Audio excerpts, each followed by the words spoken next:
मिस्र की youth party के अध्यक्ष ने कहा, अमेरिका आतंकवाद का सबसे बड़ा सपोर्टर।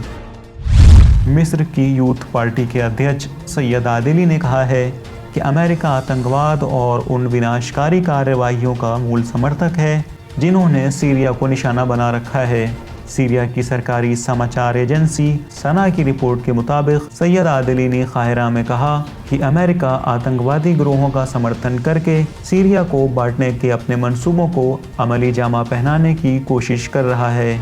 उन्होंने कहा कि अमेरिका जो ज़ायोनी हुकूमत की पुश्तपनाही कर रहा है, उसका मकसद अरब इलाकों पर इजराइल का वर्चस्व स्थापित करना है, लेकिन सीरिया अमेरिकी योजनाओं के लागू होने के रास्ते में रुकावट बन रहा है। आदिली ने कहा कि वाशिंगटन इन योजनाओं को लागू करने के लिए तुर्की का इस्तेमाल एक हथकंडे के रूप में कर रहा है, लेकिन उसकी कोशिशें नाकाम होंगी।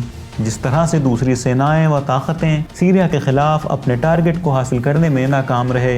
उन्होंने कहा कि सीरियाई लोगों और सरकार की पिछले 10 सालों से मज़ाहमत इस बात को साबित करती है कि वे दुश्मन की साजिशों का मुकाबला करने के लिए एकजुट रहेंगे। सब्सक्राइब करिए विलायत न्यूज़ को और ताज़ा न्यूज़ अपडेट्स की नोटिफिकेशन आप तक पहुँचती रहें, उसके लिए बेल आइकन को दबाएँ।